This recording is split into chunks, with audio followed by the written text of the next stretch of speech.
Assalamualaikum warahmatullahi wabarakatuh. Di sini kami akan mendemonstrasikan aplikasi Vilcom Tour and Travel yang telah kami buat.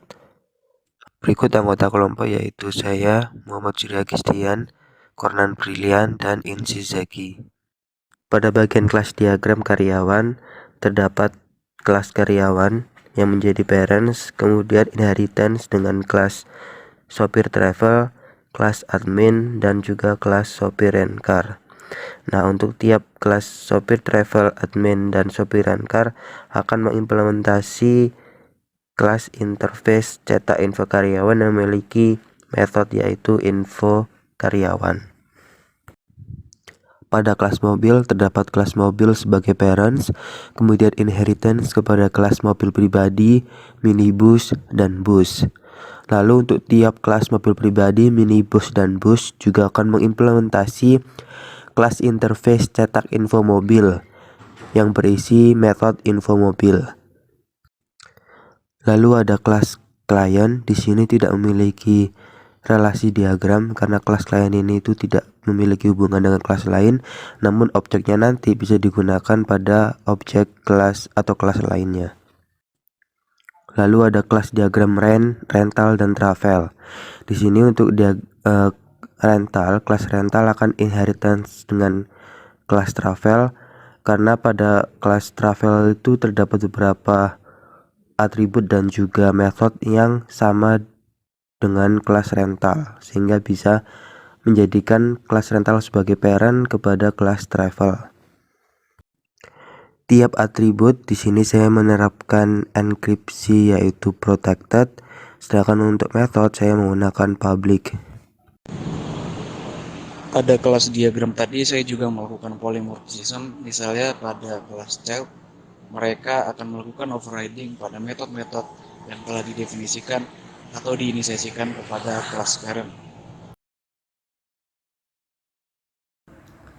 Pada bagian coding di sini saya membuat dua package yang berbeda, yaitu package karyawan dan package pemesanan travel dan penyewaan mobil.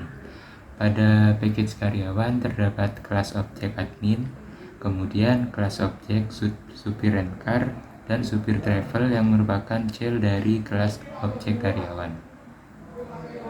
Nah, pada setiap kelas ini nanti saya juga akan menggunakan array list agar nanti objek yang ditampung memiliki jumlah yang cukup banyak tanpa batasan di awal. Kemudian untuk admin dan karyawan lainnya, saya menggunakan random untuk menentukan nomor NIP sehingga bisa berbeda-beda tiap karyawannya.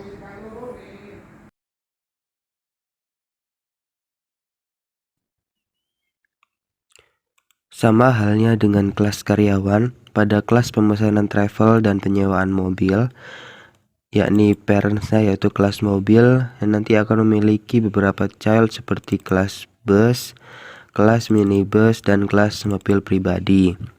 Nah, pada tiap objek ini nanti semuanya memiliki metode CRUD ya, dimana mereka bisa menambahkan data baru, kemudian menghapus data, serta mengupdate data seperti itu.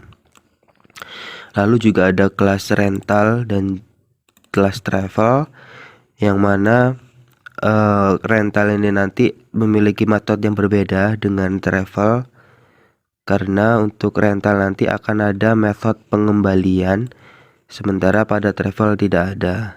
Namun beberapa metode lainnya seperti status, harga, dan juga data objek dari kendaraan yang akan disimpan pada travel memiliki data yang sama, sehingga travel juga menerapkan extends atau inheritance kepada rental sebagai parentsnya. Pada kelas travel di sini saya juga menerapkan polymorphism yaitu overloading constructor, di mana fungsinya di sini adalah untuk memetakan apabila ada objek mobil yang berbeda-beda, yakni apabila yang mobil yang disewakan untuk jasa travel itu merupakan mobil pribadi ataukah minibus atau bus seperti itu. Selanjutnya yaitu untuk menjalankan atau demonstrasi aplikasi. Di sini saya sudah membuat objek admin untuk login pertama kali, yaitu username-nya adalah admin, lalu passwordnya juga admin. Ketika sudah login, maka admin bisa menambahkan data karyawan. Misalkan ingin menambahkan data sopir rental, namanya adalah Dewa, seperti ini.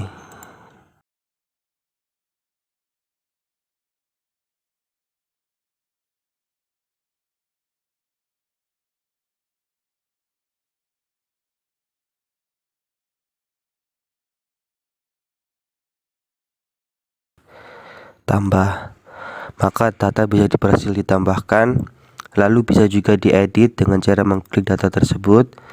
Lalu misalkan diganti namanya adalah Dewaga, kemudian klik tombol edit, maka data telah berhasil diperbarui menjadi Dewaga. Lalu jika apabila karyawan tersebut off atau libur, bisa langsung mengganti statusnya pada tombol on off dengan cara mengklik dulu datanya, lalu diklik tombol on off. Nah, maka statusnya akan berubah jadi tidak aktif. Nah, jika ingin menghapus data, bisa langsung memilih data yang ingin dihapus, kemudian mengklik tombol hapus, maka data berhasil dihapus. Lalu itu sama halnya dengan data lain, misalkan data mobil.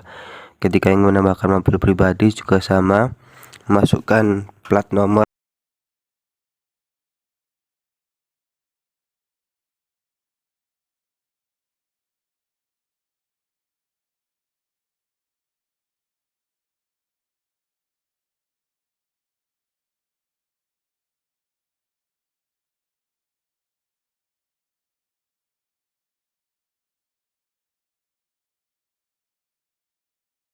Di sini bisa memilih sopirnya, misalkan sopir yang udah terdaftar yaitu Daniel bisa ditambahkan. Nah, maka langsung masuk ke dalam tabel data. Di sini juga bisa diedit, dihapus seperti data pada karyawan tadi. Misalkan saya ingin mengubah status sopir, status kendaraan jika dipinjam, maka berubah atau mungkin kendaraannya rusak seperti itu. Nah, bisa diubah secara manual melalui tombol status. Nah, maka sudah terubah statusnya seperti itu. Kembali ke beranda. Sekarang kita mencoba untuk travel. Oke, untuk travel, misalkan kendaraan yang akan dipesan adalah minibus. Nah, bisa langsung memilih plat yang termasuk mobil minibus. Di sini masih satu. Kemudian memilih rute, misalkan dari Banyuwangi ke Malang. Tanggal pesannya yaitu misalkan untuk tanggal 20, bulannya bulan Juni, yaitu besok. Nah, otomatis ini tahunnya adalah tahun sekarang ya, karena tidak mungkin akan memesan travel dari 1 tahun atau 2 tahun sebelumnya seperti itu. Jadi secara otomatis akan mengeset tahun 2022. Banyak orang yang dipesankan misalkan yang akan memakai kendaraan itu adalah 10 orang.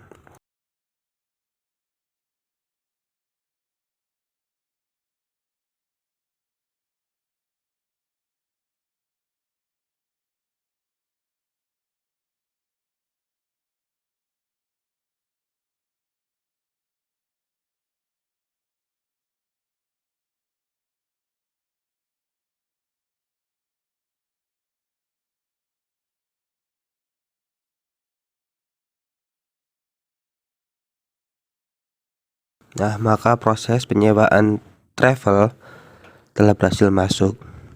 Apabila sopir telah melayani atau telah mengantarkan penumpang, maka status yang awalnya progress bisa diubah menjadi selesai atau done. Selanjutnya yaitu kita ke rental. Di rental ini misalkan kita mau merental mobil pribadi dengan pilihan plat seperti ini. Kita mau menyewa dari tanggal 2 bulan Juni. Lama sewanya adalah 3 hari. Jadi akan kembali pada tanggal 5 Juni. Kita masukkan KTP peminjam, namanya adalah Sela, umur alamatnya Malang, nomor HP, email.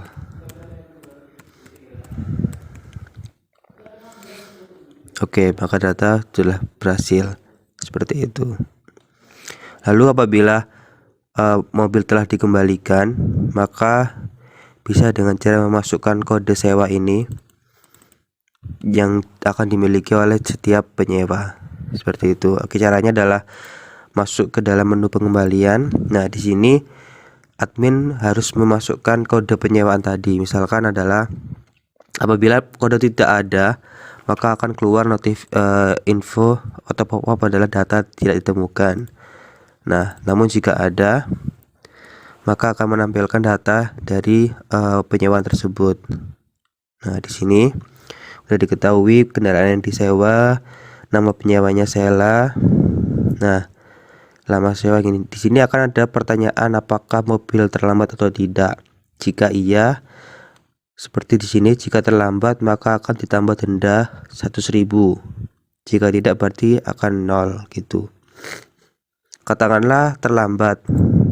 Lalu kita klik hitung, maka yang awalnya adalah 750.000 akan ditambah dengan 100.000 sehingga total biaya adalah 8.500.000 seperti itu.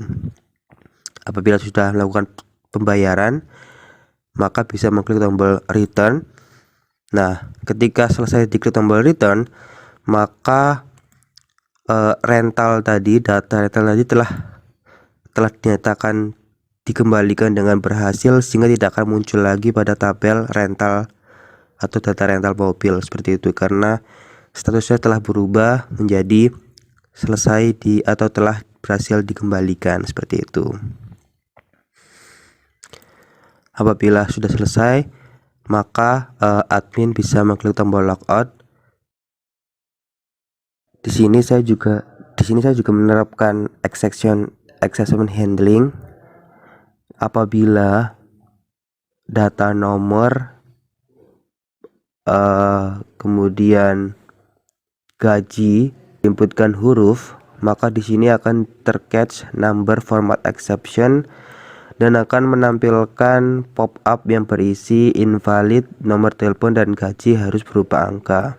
Lalu ada juga exception handling, di mana jika passwordnya itu kurang dari 8, maka akan mengirimkan exception yang ketika di catch akan menampilkan pop-up bahwa password harus 8 karakter.